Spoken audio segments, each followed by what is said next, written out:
అందరికీ నమస్కారం. ఆ కపుల్‌ని ఎన్నిసార్లు టీవీలో చూసినా మరొక్కసారి చూడాలనుకుంటారు. వాళ్ళని సోషల్ మీడియాలో వాళ్ళ మాటలు ఏదైనా మాట్లాడుతుంటే ఇంకేం మాట్లాడతారా అని చెప్పి అందరూ వినాలనుకుంటారు. ఇప్పుడు నా ముందు ఒక బ్యూటిఫుల్ కపుల్ ఉన్నారు. వాళ్ళే దువ్వాడ శ్రీనివాస్ గారు, దివ్వెల మాధురి గారు. నమస్కారం అండి. నమస్కారం. మాధురి గారు, మీ వరకు నార్మల్‌గా అయితే మేడం సుఖాల్లో ఉన్నప్పుడు అంటే సంతోషంగా ఉన్నప్పుడు మాక్సిమం అంటే ఎవరైతే భార్య గాని ఇట్లాగా ఇష్టమైన వాళ్ళు, ఆళ్ళు సుఖంగా ఉన్నప్పుడు లేకపోతే బావున్నప్పుడే ఉంటారు. కానీ మీరు ఆయన కష్టాల్లో ఉన్నప్పుడు దగ్గర నుంచి అంటే మీ ఎపిసోడ్ చూస్తే ఒక మనిషి కోసం ఇంత కష్టపడతారా? అంటే ఇంత ఫైట్ చేస్తారా? అంటే కొంతమందికి మీ ఇన్‌స్పిరేషన్ మేడం. ఎందుకంటే లైఫ్‌లో ఒక్కొక్కళ్ళకి ఏదైనా ఇబ్బంది జరుగుతది.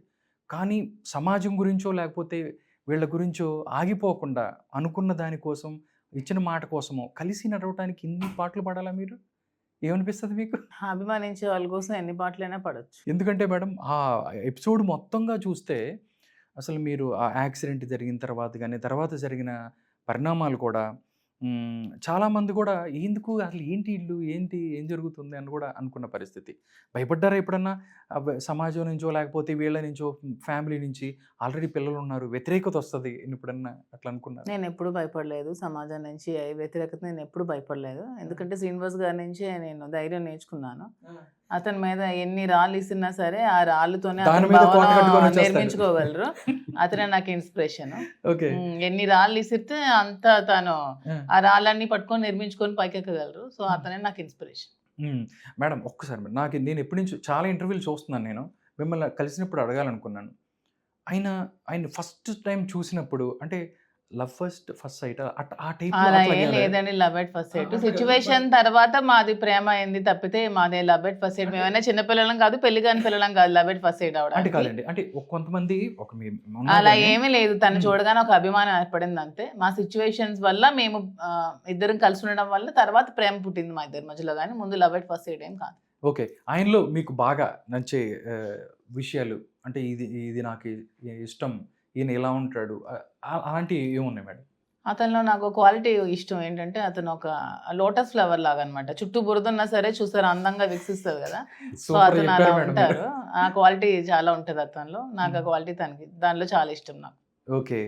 అంటే నార్మల్‌గా సిట్యుయేషన్స్ ఎలా ఉన్నా చుట్టూ సరే తను బ్యాలెన్స్ చేసుకొని తను నిలబడగలడు. తను స్టాండ్ అవుతారు. నాకు చాలా ఇష్టం అతనిలో. ఓకే. ఆ క్వాలిటీ. ఎందుకంటే మేడం చాలా విషయాలు ఆయన దగ్గర నుంచి సంఘటనల తర్వాత కూడా కొన్ని సంఘటనలు చూసినట్టయితే కార్‌లో పడుకున్నారు సార్ అని చెప్పి కొన్ని మీరు చాలా సార్లు చెప్పారు అవును. మేడం. అవును. అలాంటి సిట్యుయేషన్ చూసినప్పుడు మీకేమనిపించేది? ఆయన ఎందుకంటే ఆయన అక్కడ మకుటం లేని మహారాజు ఆ ఏరియాకి.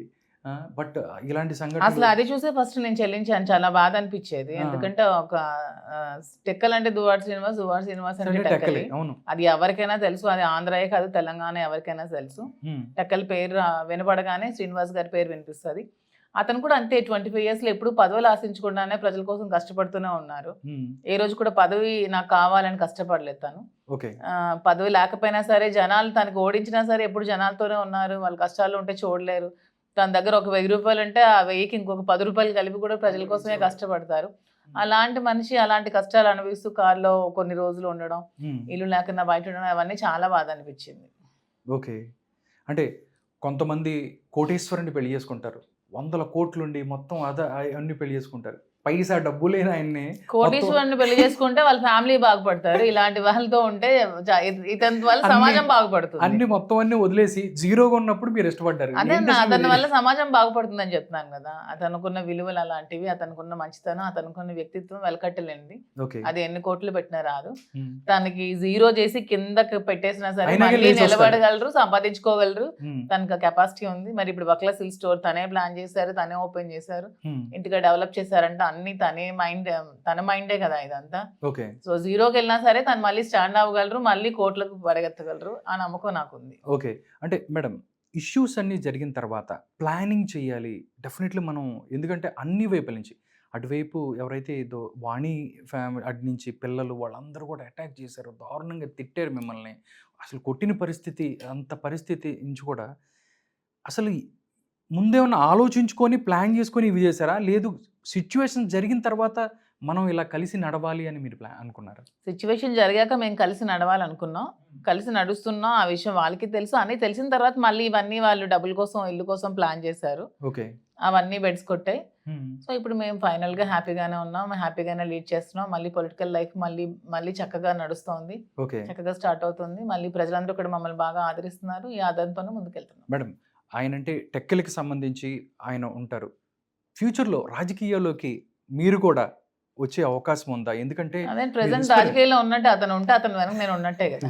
అట్లా అంటారా? అంతే ఓకే. 100%. అంటే ఎలా ఉండాలి? ఏం వెళ్ళాలి? ప్లానింగ్ ఏంటి? ఆయనకేమన్నా మీరు అలా సపోర్ట్ ఏం చేస్తుంటారా? లేదు. అతను పొలిటికల్‌గా నిల్చోవాలి. అతను నిలబడాలి. మళ్ళీ ప్రజల పక్షాన నిలబడాలి. ఇతని లాంటి నాయకుడు ఖచ్చితంగా ప్రజలకు కావాలి. ఓకే. ఎందుకంటే తను ఎప్పుడూ పదవిని మిస్‌యూజ్ చేసుకోలేదు. ఎప్పుడూ ఏదో డబ్బులు సంపాదించాలని ఆలోచన ఉండదు. ఇతను బావుంటే ప్రజలు బావుంటారు. అది హ్మ్. ప్రజలు తెలుసుకున్నారు కొంతమంది. అది ఇంకా కొంతమంది తెలుసుకుంటే బావుంటుంది.